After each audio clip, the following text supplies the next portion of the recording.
Hello, my name is Sierra Riddle. Today I'm going to be talking about dramaturgy, a term that is used in sociology where it compares our day-to-day life to as being on a stage. I will also be talking about social construction of reality and what holds society together. Dramaturgy is a term used in sociology. This term came into place by Erving Goffman. I believe society is a big stage. Every day you wake up, pick out what you want to wear for the day, whether it's casual or formal. You style your hair, and for females, we do our makeup. You even choose what type of mood you're going to be in for the day, whether it's depressed, sad, angry, happy, glad. After you get ready for the day, you go out to your job or to a classroom. Once you walk out that door, bam, you're on.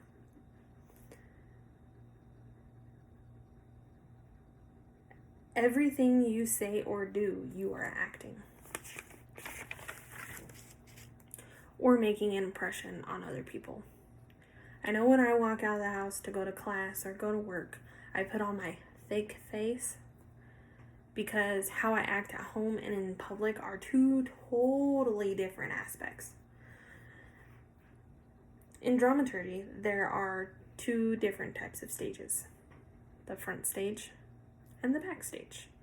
The front stage is when you are going into your role. You've left the house, you're going to work, and like my role with my work is I'm a licensed nursing assistant. So when I go into my workplace, I don't act like how I act at home. I'm polite. I respect the elders. I do what I need to do to make their life happy, even if my life is a complete mess in the backstage. The backstage is whenever you're at home, you can unwind, let your hair down, listen to loud music, watch whatever you want on TV. You can be yourself.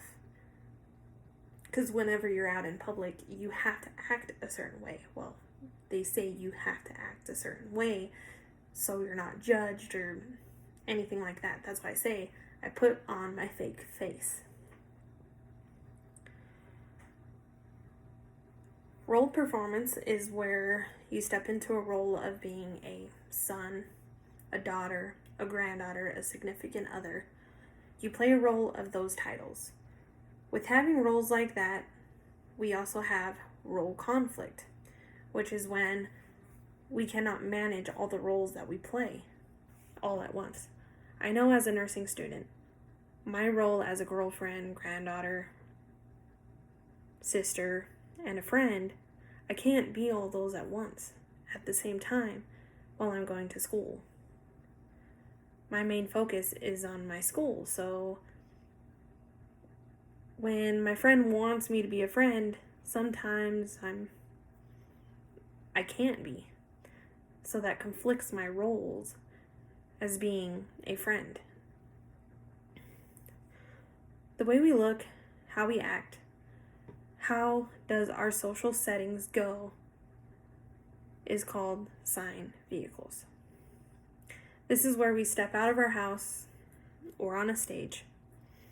The social settings you use is like your study area, your room, a classroom, your workplace, wherever you interact with others. Your appearance is how you present yourself. You use props to your appearance. Your clothes are your props to your appearance.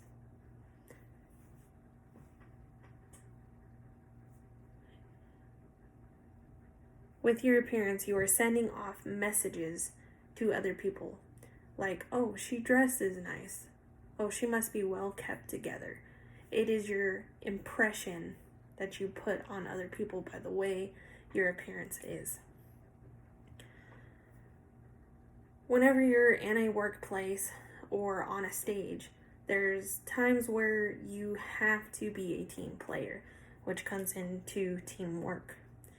Teamwork is being a good role player or team player. This is where two or more members of a group or a team work together to accomplish a goal, whether it's winning a game or getting an A on assignment or accomplishing a daily task in the nursing home, when it takes more than one person to do it. You have to be a team member to make the dream work. The roles that we play in society all become a part of our self-concept. Every role that we play becomes a part of our day-to-day life. If we did not have the roles in society, society could not function. There would be no doctors, no lawyers, no chefs to cook our food, no husbands, no wives. Everybody's role plays a big part in society to help keep things moving. Because if nobody had roles, nobody would know what to do. Everybody would just be walking around aimlessly, like, seems like a nice day today. I wonder what I should do. It doesn't work.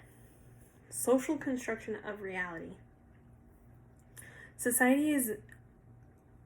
Social construction of reality is made up by the people, by us, by all of us. We have shaped reality by what others have told us. The way we present ourselves in society to others is because of the interactions that we've had growing up. The interactions we had with our grandparents, our moms, our dads, our cousins. We all got the same personality or the same morals, the same values. So we added it into our day-to-day life as we grew up. And it also comes along with the life experiences that we had growing up. Social construction of reality is what we have created.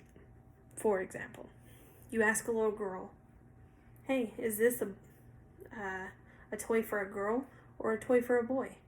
That girl will be able to differentiate between the two. She'll be like, oh, this is a girl toy, or oh, this is a boy toy. But the reason why she thinks that way is because it's what has been told to her ever since she was able to talk, understand things. Whenever I think about social construction of reality, I think of it dividing things. Because if you see somebody walking down the street and it's a male and they have earrings on or a necklace on, what does your mind automatically go to? Oh, he's wearing that. That's supposed to be for a girl and not a guy. But that's just how it is because that's what we were taught. Social construction of reality is not an objective situation. There is no facts into what we say or believe. Like, there's absolutely no reason why we say, oh, boys can't wear jewelry or girls can't play with remote control cars or go play in the dirt or anything like that. It is rather subjective interpretation. It is what we believe to be true and we pass it down to our generations. Learning about social reconstruction of reality has applied to my own life. Growing up, I was raised by my grandparents. I grew up watching my grandpa work all the time while my grandma sat at home and did nothing except for cook, clean, did laundry, and took care of me. But growing up, I always had the impression that men go to work and girls stay home to take care of the house. But that's because I thought that was normal back then. growing up, I've always got gifts that were the color pink or purple. I never got remote control cars, anything like that, because it was for a boy. Even though I always thought toys that were for boys were cooler than Barbie dolls and makeup. But it wasn't normal to me. What I think holds society together is that everybody has different personalities. Everybody has different ways of thinking. I think that social construction of reality has a big impact on what holds society together, because it differentiates between things that, if it wasn't there, we wouldn't think it was abnormal or anything like that. I also think what holds society together is, like, in my hometown, Globe, Miami. So every year around September, October, we always have a football game called Globe Miami. It's Globe Miami Week. And it's the oldest rivalry here in Arizona. And I think talking about society in a small community like Globe Miami, it brings everybody together. Throughout the week, each school is pranking each other, going to the field and pouring green paint all over the Globe Tigers, because Miami Vandals are green and Globe is orange. Well, their colors anyway. But whenever it comes down to the game, it's more about coming together as a community and watching kids do what they love to do. Watching their school spirit come out. Things like that is what I think holds society together.